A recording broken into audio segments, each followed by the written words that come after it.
Bonjour Monsieur Mbelou. Bonjour, monsieur Etienne Nandou. Très bien, bienvenue sur Congo One. Monsieur Mbelou, les combats ont repris au nord Kivu, près des Goma, et la situation semble des plus confuse. Et c'est dans ces contextes que les M23 a mis en garde la MONUSCO, menaçant de réagir au bombardement de la même MONUSCO. Est-ce que cette escalade, cette nouvelle situation, ces derniers développements vous surprennent-elles? Non, monsieur Etienne Nandou, elles ne me surprennent nullement. Mais nous devons à tout moment essayer de revenir à la véritable nature de la guerre qui nous est imposée depuis 1996.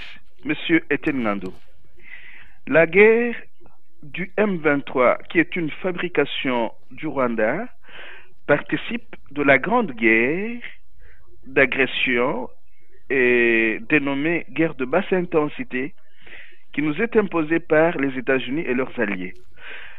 Essayons de ne jamais perdre cela de vue. J'ai l'impression qu'à un certain moment, certains compatriotes deviennent distraits. Ils s'en prennent beaucoup plus au Rwanda qu'aux véritables commanditaires de cette guerre. Et s'ils étaient assez attentifs à la nature de la guerre, regardez, c'est depuis 1996 que cette guerre perdure. C'est-à-dire que les commanditaires de cette guerre qui utilisent le Rwanda, l'Ouganda et le Burundi, avec les chevaux de Troie qui sont à Kinshasa, eux ne peuvent pas arrêter leur guerre quand ils l'ont déclenchée sans avoir atteint leurs objectifs. Et quels sont les objectifs de cette guerre? C'est entre autres le pillage de nos matières premières stratégiques, comme le coltan, la cassitérite, l'or et le reste, mais aussi le démantèlement du Congo, l'émiettement du Congo en des petits États inefficaces, faibles, pour pouvoir faire du Congo uniquement, mais vraiment simplement, un réservoir de matières premières. Dès que nous perdons de vue que cette guerre que le Rwanda entretient par le M23 interposé est une guerre de basse intensité orchestrée par les États-Unis et ses alliés, nous faussons nos analyses. Très bien, mais certaines dépêches d'agences de presse internationales annonce la prise d'une nouvelle localité près de Goma. Il s'agit exactement de Kibumba. Et M. Lambert Mendeke, porte-parole du gouvernement de Kinshasa, a affirmé que ces combats auraient fait 51 morts du côté des rebelles et 3 blessés. Ce que les rebelles ont évidemment démenti, se sont empressés de démentir. Mais dans tout cela, qui dit la vérité? Parce que aujourd'hui, nous sommes dimanche 18 novembre 2012, les rebelles annoncent la prise des Goma qui serait imminente. Qui dit la vérité dans tout cela? Monsieur Etienne Ngandou, la question n'est pas de savoir qui dit la vérité ou qui ne la dit pas. La question est la suivante. Les chevaux de Troie de Kinshasa, le M23, le Rwanda, l'Ouganda et le Burundi, pourquoi tout ce beau monde participe-t-il à une guerre de prédation et d'émiettement du Congo? C'est ça la question. Le reste, c'est du théâtre. N'oubliez pas, monsieur Etienne Nando, je vous le rappelle régulièrement, ce monsieur qui parle à partir de Kinshasa est un ex-membre du RCD Goma, et rappelez-vous que le RCD Goma, c'est une rébellion fomentée par le Rwanda après que Laurent Désiré Kabila ait décidé de remballer chez eux les voisins aux dents longues que sont le Rwanda et l'Ouganda et le Burundi. Et M. Lambert Mendy participe de cette guerre de prédation, de cette guerre de basse intensité orchestrée par les États-Unis et leurs alliés. Mais comme il doit participer à la théâtralisation de la guerre, il raconte des histoires à partir de Kinshasa. Or, le système auquel M. Lambert Mende participe, c'est un système concocté par les commanditaires de la guerre de basse intensité. Donc, Kinshasa, Kigali, Kampala ou Bujumbura, ce sont des capitales africaines qui participent de la mort de l'Afrique parce que ces capitales ont accepté de participer à une guerre de basse intensité. Très bien. Dans un nouveau rapport à paraître, les Nations Unies accusent une fois de plus le Rwanda et cette fois-ci l'Ouganda de soutenir la rébellion du M23. Et ce document cite notamment des personnalités officielles et des hommes d'affaires ougandais. Une question qu'on peut se poser tout de même. À quoi sert la publication de tous ces rapports qui disent et redisent toujours la même chose et ne sont suivis d'aucun effet sur le terrain? Ce sont des rapports concoctés pour nous divertir et pour passer à côté des questions essentielles. L'une des questions essentielles, c'est de répondre à cette question.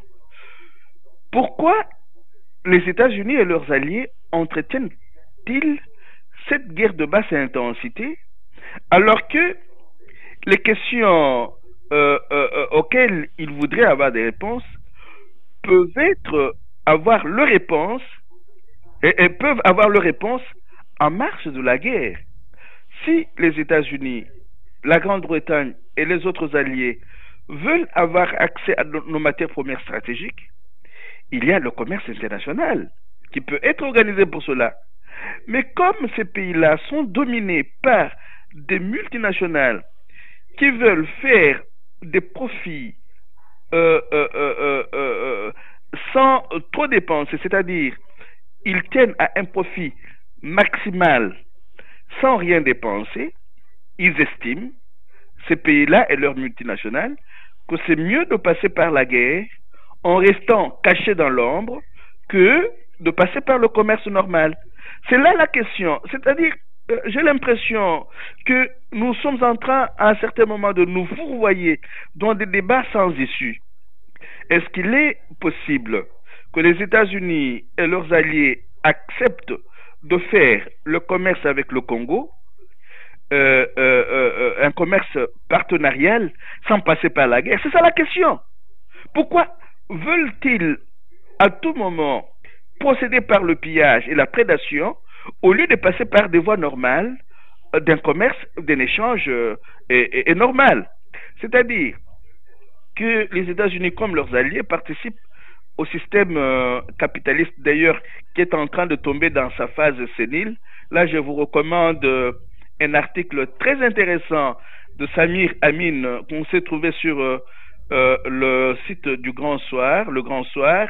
L'article est intitulé « Le capitalisme entre dans sa phase sénile ».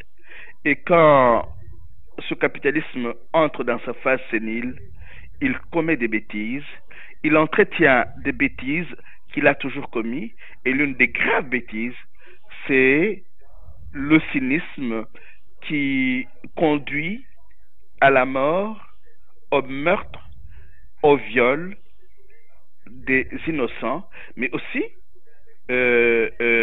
à l'attaque contre la démocratie et le respect des droits de l'homme.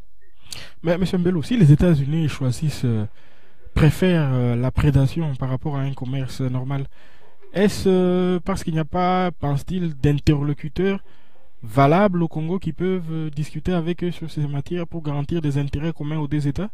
Non, non, non, c'est lié à leur nature. C'est à ce niveau-là que j'invite nos compatriotes à connaître ce pays-là et ce mode de fonctionnement. Les États-Unis ont toujours fonctionné comme ça. Je prépare un long article sur ce mode de fonctionnement, parce que tant que nous ne connaîtrons pas notre véritable adversaire, nous ne saurons pas nous tirer d'affaire. Regardez M. Etienne Ngandou. En 1948 déjà, un ambassadeur des États-Unis, si je ne m'abuse pas, c'est George Kennan, publie un texte sur le grand domaine. Et ce que je vous dis maintenant, vous le retrouvez dans le livre de l'épouse de François Mitterrand, Danielle Mitterrand. Le livre est intitulé Le livre de ma mémoire. Dans ce texte intitulé Le grand domaine, les États-Unis sont conseillés pour qu'ils puissent prendre possession de toutes les régions du monde où il y a des matières premières rentrant dans leur vue, les matières premières qui constituent leurs intérêts. Alors, celui qui leur propose ce texte, George Kennan, leur dit, nous devons pouvoir rompre avec la philanthropie, nous devons pouvoir rompre avec la défense des droits de l'homme et de la démocratie, parce que ce qui doit nous préoccuper davantage, c'est de devenir une très grande puissance.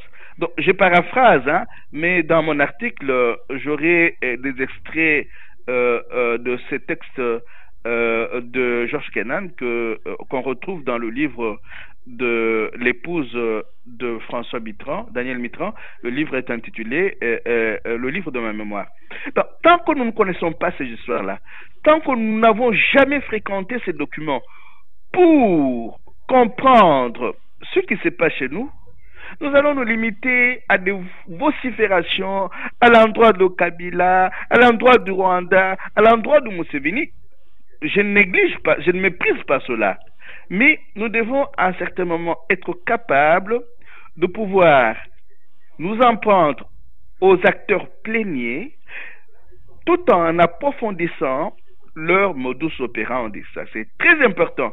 Si nous voulons mener des actions efficaces, nous ne pouvons pas nous passer de la maîtrise du modus operandi des acteurs pléniers, dont les États-Unis et leurs alliés.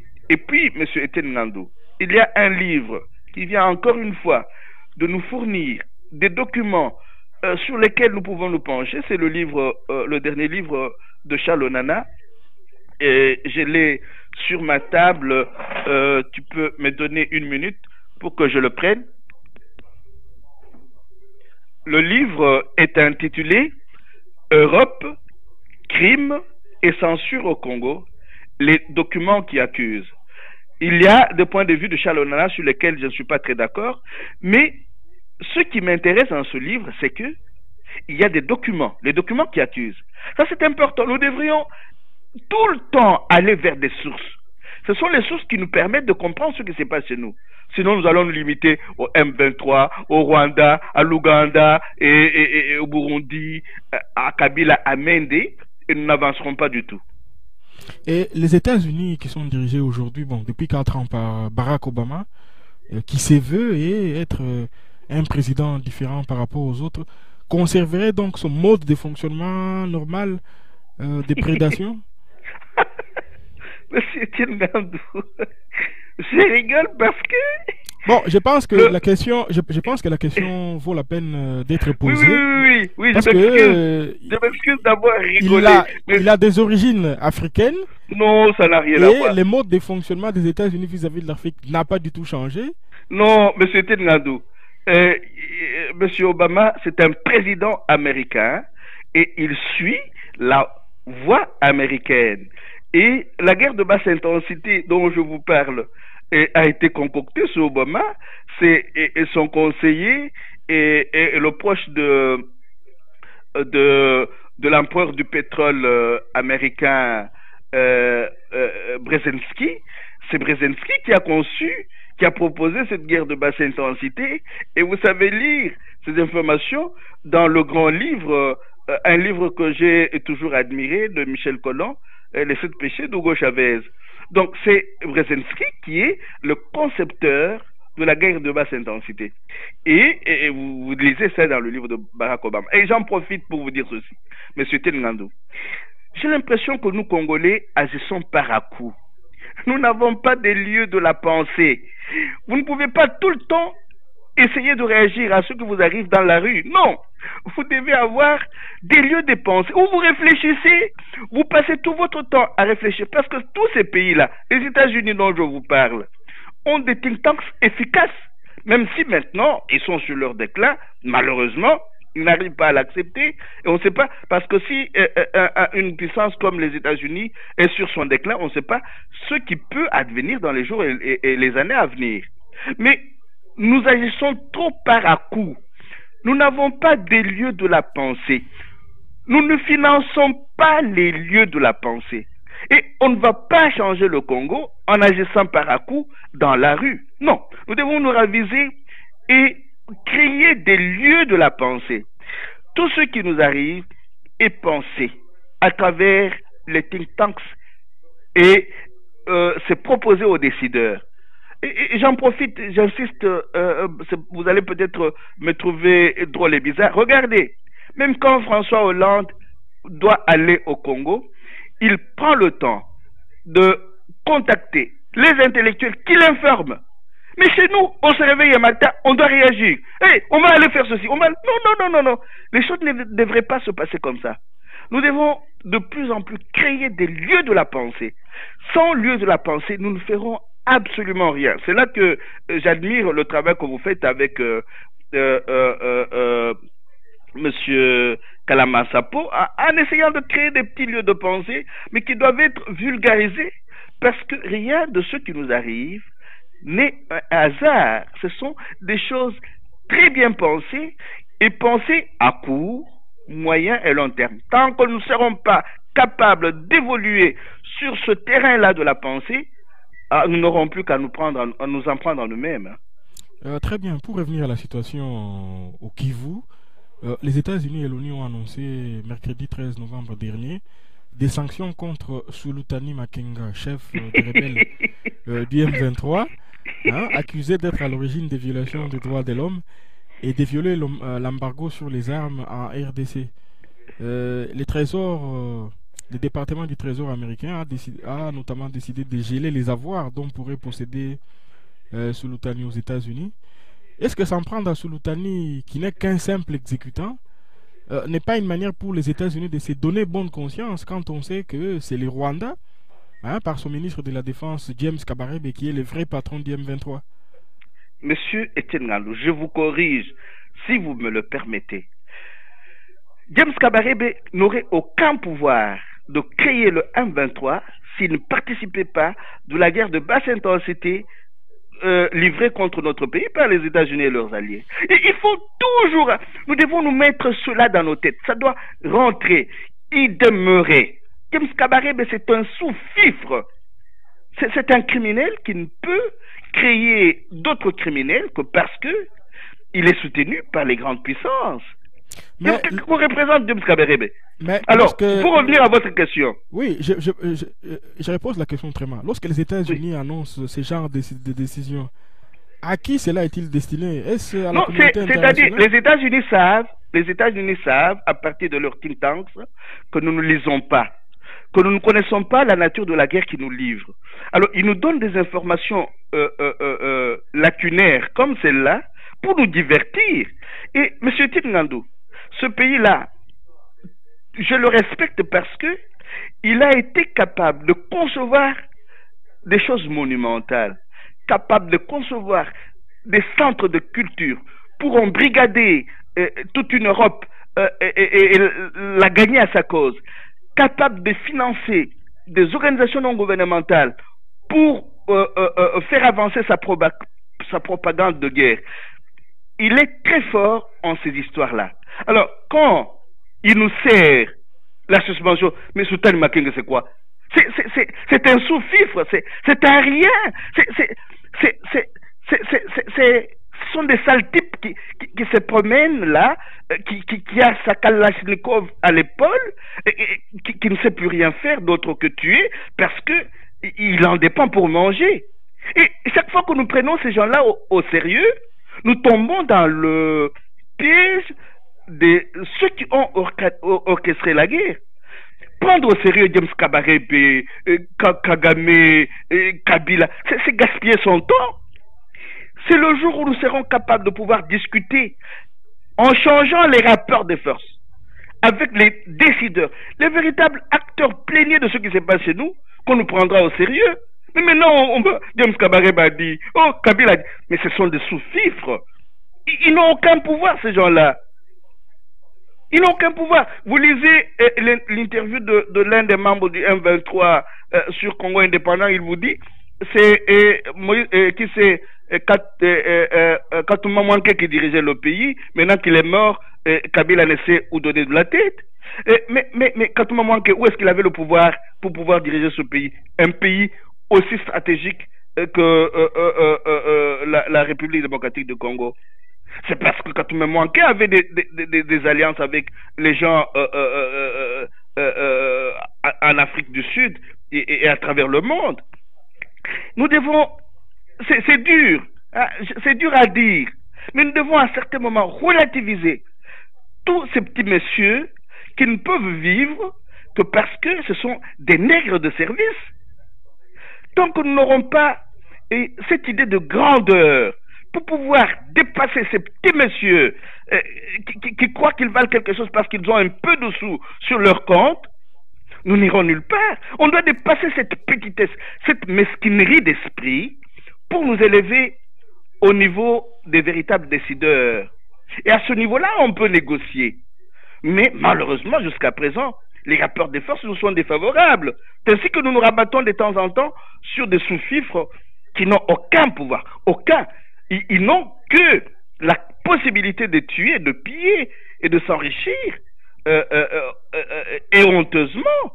Ils n'ont aucun pouvoir, ces messieurs-là. Ils peuvent être tués demain après-demain parce que ce sont des gens qui n'ont aucune dignité. Ceux qui les ont fabriqués peuvent les tuer à tout moment. Donc, selon vous, cette annonce des sanctions de la part des États-Unis n'est qu'une opération de communication? C'est une diversion. C'est une opération de propagande et une diversion qui nous entraîne à oublier les acteurs pléniers de notre tragédie. Mais le gouvernement de Kinshasa s'est dit à moitié satisfait de cette décision. Mais monsieur... Quel intérêt pourrait-il y trouver, lui? Monsieur... Vous parlez du gouvernement de Kinshasa. Mais ces gens-là, ce sont des usurpateurs. Ces gens-là ont triché aux élections. Ces gens-là ont le pouvoir parce que... le pouvoir os. Parce qu'ils ont falsifié les résultats des élections de 2011. Et vous dites des falsificateurs, des usurpateurs ils peuvent être satisfaits parce que leurs maîtres prennent des décisions qui les satisfont et plus ou moins. Mais il ne faut pas compter avec ces gens-là. Ce n'est pas avec ces gens-là qu'on va reconstruire le Congo. Même si ils ont du plaisir à dire que le Congo aujourd'hui économiquement est très avancé et nous connaissons une croissance de 7 ou 8%. Mais ce sont des farceurs. Ils n'ont aucun pouvoir. Ce sont des nègres de service et des gens dont notre pays devrait se débarrasser et ne plus parler pendant tout un temps parce que ce sont des voyous. Ce sont des voyous tout simplement. Très bien. Toujours à l'est du pays, l'Ouganda a annoncé la fermeture du poste frontière de Bunagana. Et selon Lambert Mende, porte-parole du gouvernement de Kinshasa, c'est à la demande de Joseph Kabila que l'Ouganda aurait fermé ses postes frontières. Joseph Kabila aurait envoyé une délégation composée d'importants membres du gouvernement pour présenter cette requête à son homologue Yoweri Museveni. Mais pour les autorités ougandaises, Bunagana a été fermé à cause des accusations des experts des Nations Unies qui pèsent sur leur pays. Une fois de plus, on a comme l'impression que le gouvernement de Kinshasa subit plus les événements qu'il ne veut l'admettre. Qu'est-ce que vous en pensez? Monsieur Etienne Ngandou, l'Ouganda soutient le M23. Le M23 est aussi l'œuvre de Joseph Kabila. Je vous recommande de lire un article publié par Le Monde diplomatique et intitulé « Qui veut vraiment la paix au Congo ?» Il y a un théâtre que Kabila, Museveni, Kagame organisent pour nous distraire. Maintenant, ils sont en train d'envoyer certains de nos compatriotes au front comme chair à canon. C'est révoltant. Ces gens-là savent ce qu'ils font. Ils voudraient nous présenter un petit spectacle là comme si rien ne marchait plus entre Kagame et Kabila. Mais c'est faux et archi faux. Il n'y a pas de frontières fermées parce que certains compatriotes ont été recrutés pour le M23 à partir de l'Ouganda. Mais comme nous n'avons pas toutes ces informations, nous risquons de croire dans les inepties que raconte Mende. Mende, c'était malade mental, on doit le soigner. S'il ne veut pas se faire soigner, son problème. Il ne faut jamais croire dans les inepties qu'il débite. Nous avons des preuves que certains compatriotes dignes ont refusé d'être embrigadés dans cette histoire du M23 à partir de l'Ouganda. Nous avons des preuves. Nous avons eu des échanges. Donc il ne faut pas croire en ce que Mende raconte. Mende est en train de nous distraire. Je vous avoue, monsieur Etienne Ngandou, oui, qu'aujourd'hui, beaucoup de nos compatriotes coopèrent avec le Rwanda et certains Rwandais sont en train de construire sérieusement à l'Est parce qu'ils ne jurent que par leur installation à l'Est avec la complicité des nôtres. Il ne faut pas nous laisser leurrer par les discours, par les inepties de Mende. Mende et son chef sont en train de nous entraîner dans une histoire qui nous ferait croire qu'il y a une opposition entre le Congo qu'ils dirigent et le Rwanda. Non, mais c'est faux. Pourquoi est-ce qu'ils ne retirent pas leur... quand on lui a demandé de retirer la représentation congolaise au Rwanda, il a dit non, ce n'est pas nécessaire, ce n'est pas indispensable. Il y a même des travaux qu'ils ont confiés aux entreprises rwandaises à l'est de notre pays. Ce sont des gens qui nous prennent pour des imbéciles. Ne nous laissons pas prendre pour des imbéciles par ces gens-là. Mende, Kabila, Kagame, Museveni, Ngourouziza, c'est blanc, bonnet blanc. Parce que tous travaillent au cœur d'un système néolibéral destiné à pouvoir mater notre pays, à s'imposer chez nous. Je vous ai une fois renvoyé à une page très intéressante d'un livre d'une journaliste pour laquelle je n'ai pas toujours beaucoup de sympathie, mais qui dit des choses essentielles. C'est les nouveaux prédateurs. À la page 187, allez relire cette page-là, vous comprendrez que les enjeux de la guerre chez nous n'ont pas changé. Ce qu'ils visent, c'est quoi? C'est nous imposer le néolibéralisme. C'est ainsi que Matata Mponyo a couru dernièrement à Paris pour dire nous voulons travailler à l'amélioration du climat des affaires, venez investir chez nous. Et lui est allé avec combien d'entrepreneurs congolais en France? Zéro. Et pourtant, quand eux, les Français, se promènent à travers le monde, ils ont leurs entrepreneurs. Donc, le problème fondamental, c'est que tous ces messieurs-là travaillent à faire du Congo purement et simplement un réservoir de matières premières pour tous ces pays qui sont maintenant sur le déclin. Pour revenir à la responsabilité de Joseph Kabila, dans une longue interview à Afrique Arabia, l'opposant Roger Lumbala embraye sur cette même rengaine. Il parle de la responsabilité de Joseph Kabila dans les retours de la guerre à l'est du pays et il l'accuse également de financer l'opposant rwandais Faustin Kayumba pour s'affranchir de la tutelle de Paul Kagame. Il trouve que c'est un jeu dangereux qui plonge, selon lui, la RDC dans un nouveau conflit.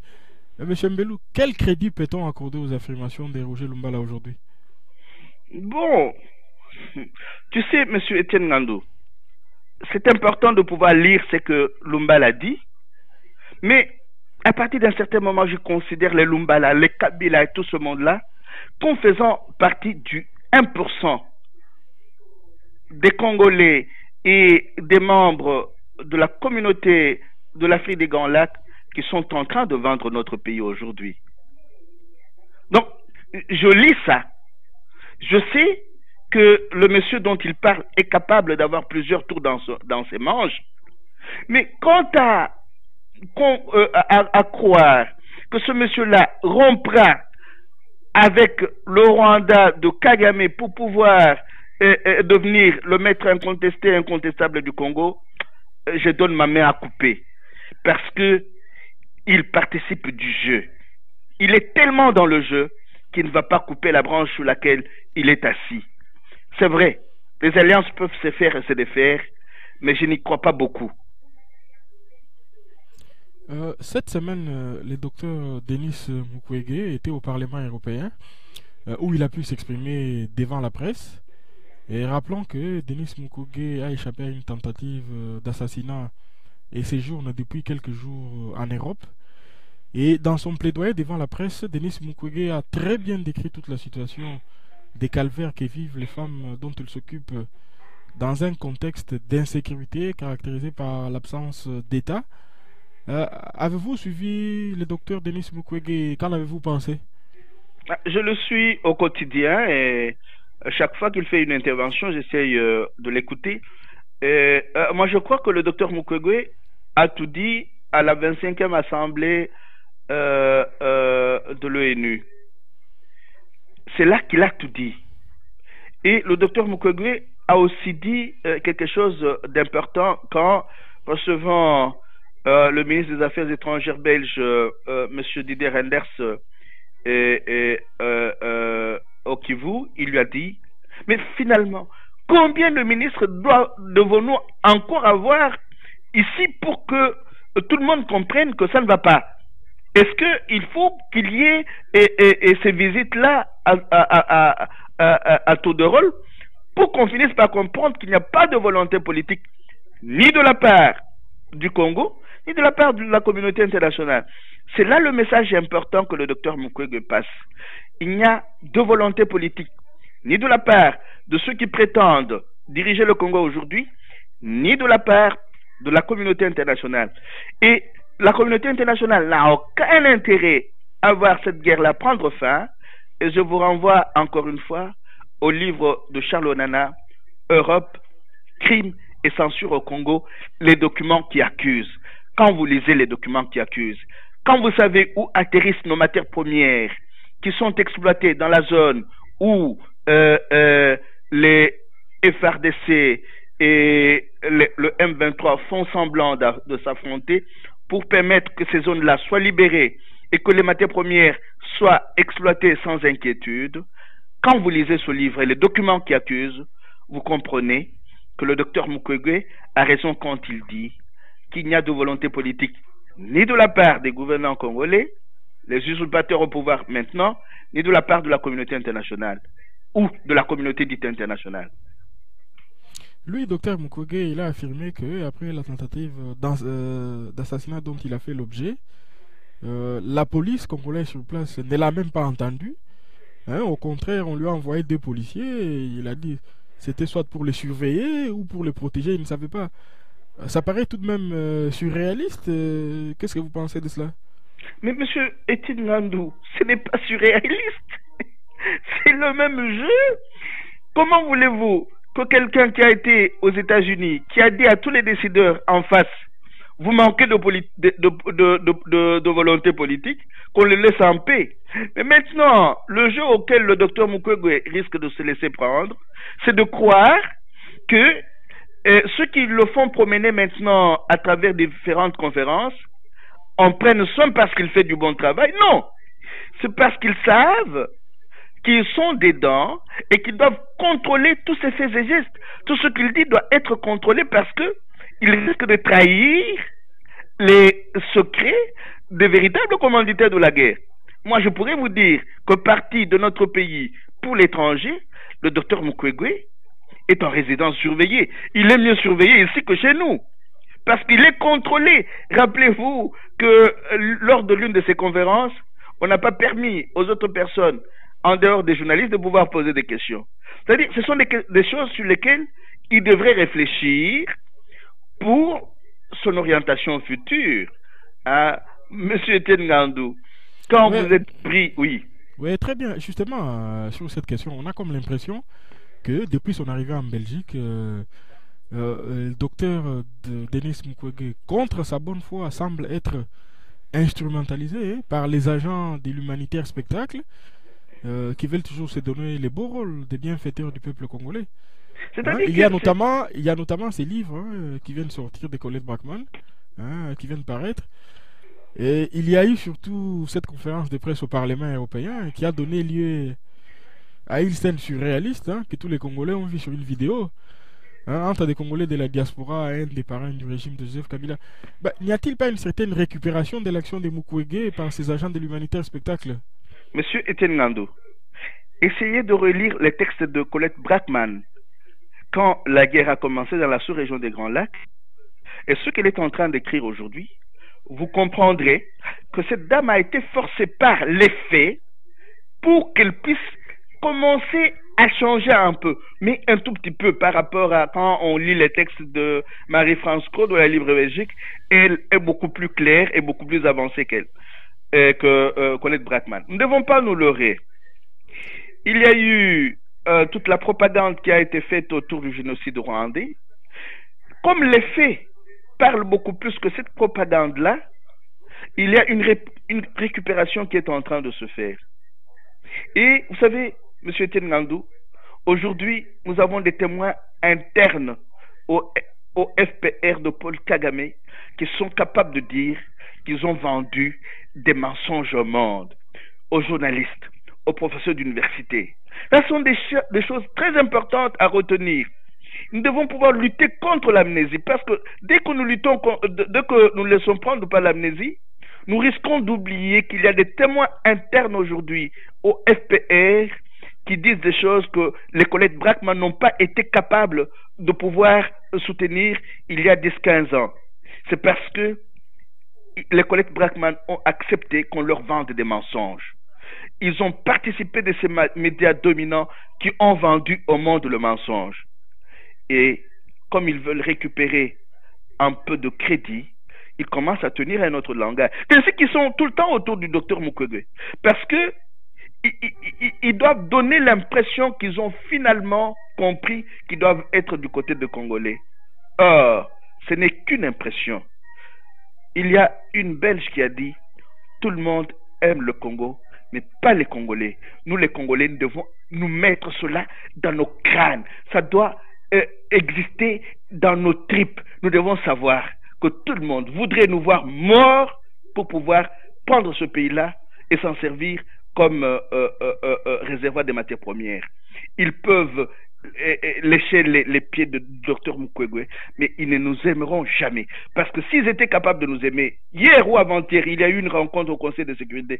Qu'est-ce qui a manqué pour qu'ils disent au Rwanda, nous te sanctionnons, arrête avec ce que tu fais au Congo? Non, on demande aux forces extérieures de pouvoir arrêter de soutenir le M23. Monsieur Etienne Ngandou, je vous rappelle qu'il y a un livre que je vous ai toujours recommandé, le livre de Florence Hartmann, Paix et Châtiment. Les guerres que nous connaissons chez nous, comme l'a aussi écrit Pierre Payan, sont des guerres secrètes des grandes puissances. Mais ces guerres n'ont plus de secret. Tous leurs secrets ont été révélés. Et c'est à nous qu'il appartient aujourd'hui de voir ce que nous faisons de tous ces secrets que nous connaissons aujourd'hui sur ces guerres, au lieu de continuer à vociférer, à nous en prendre au petit Rwanda, sans atteindre les véritables commanditaires de cette guerre. Et le docteur Mukwege, que devrait-il faire pour ne pas être victime d'une certaine instrumentalisation, comme on en a l'impression? Mais c'est à nous qu'il appartient de pouvoir récupérer notre frère. Notre frère a fait du travail impeccable. Il a travaillé pour redonner la vie à nos filles, à nos mères, à nos grands-mères. C'est maintenant à nous qu'il appartient de dire comment l'aider à rompre avec la spirale dans laquelle il risque de se laisser entraîner, tout en respectant sa liberté. C'est aux Congolais qu'il appartient de pouvoir récupérer la chose et de financer le travail qu'il fait. Pourquoi, avec les 9 milliards que nous envoyons chez nous, nous serions incapables de financer les 20 millions ou les 30 millions dont il aurait besoin pour pouvoir alimenter son hôpital? Donc, quelque part, du point de vue organisationnel, nous devons pouvoir nous poser des questions sérieuses. Très bien. Au procès, Chebeya, des différences apparaissent dans les camps des partis civils. C'est ainsi que l'ONG La Voix des Sans-Voix a décidé de quitter la procédure pour protester contre la justice militaire qui continue de protéger le général Lumbi, tandis qu'une autre ONG, la Renadoc, refuse ce qu'elle appelle la politique de la chaise vide. À votre avis, quelle serait la bonne démarche? Faut-il encore continuer avec ces procès dont on a l'impression que bon, c'est une parodie de justice? En dehors de La Voix des Sans-Voix, il y a aussi le réseau d'avocats sans frontières qui s'est retiré du procès. Il s'est rendu compte que c'était un procès mascarade parce que la justice au Congo est aux ordres des usurpateurs des élections du pouvoir après les élections du mois de novembre et décembre 2011, hein? Oui, c'est cela. Oui. Alors, le Renadoc, Monsieur Ngandou, le Renadoc est libre de prendre la position qu'il veut. Mais Monsieur Ngandou, il faut tout le temps vous poser cette question. Qui finance ces ONG-là? Essayez d'étudier de le plus près. Un jour, organisons un échange, une émission sur le financement des ONG. La plupart de ces ONG sont financées par nos bourreaux. Et ce sont ces bourreaux qui leur dictent la ligne à tenir. Éviter la politique de la chaise vide pour faire quoi? Hein? Paul Milamboué a parlé. Qui a facilité à Paul Milamboué la possibilité de pouvoir témoigner et d'être protégé au Congo? Qui lui a facilité la tâche? Quelle est cette ONG qui va faciliter la tâche à Paul Milamboué? Un pays qui fonctionne avec plus de 2200 ONG, c'est un désastre, c'est une maladie, c'est une folie. Hein? Nous ferions mieux d'imiter Poutine, qui contrôle aujourd'hui le financement des ONG qui opèrent sur le sol russe. Il y a tous ces exemples que nous n'imitons pas. Nous sommes conditionnés par l'hégémonie culturelle occidentale. Nous avons du mal à nous en départir. Il faut voir ailleurs. Qu'est-ce qui se fait ailleurs? Est-ce que les ONG peuvent faire n'importe quoi dans un pays comme le Venezuela, comme la Bolivie, comme l'Équateur, comme la Russie, comme la Chine? Non. Il n'y a qu'au Congo où l'on peut se permettre n'importe quoi et financer plus de 200 ONG. Très bien. Un mot pour finir sur Diomi Ndonga, là, qu'on a vu ces derniers jours, qui a repris ses activités politiques. Il a pu rencontrer Étienne Tshisekedi. Mais je rappelle que les accusations que la justice porte sur lui continuent également à peser sur lui. Trouvez-vous ces accusations crédibles et pensez-vous qu'il pourra reprendre ses activités normalement ou il va perdre son immunité parlementaire? Mais même si Diomi perdait son... Mais quel parlement? Il n'y a pas de parlement. Ces gens qui se distribuent de l'argent à tour de main dans un pays où les instituteurs ne sont pas payés, ce n'est pas un parlement, ça. C'est une caisse de résonance des usurpateurs du pouvoir. J'ai beaucoup aimé le sourire de Diomi après son opération. Je l'ai vu rayonnant de vie. J'ai vu qu'il est allé rendre visite à M. Étienne Tshisekedi. Je vous avoue, M. Ngandou, que j'étais heureux de voir que nous pouvons avoir des compatriotes qui, contre vent et marée, peuvent lutter et tenir debout.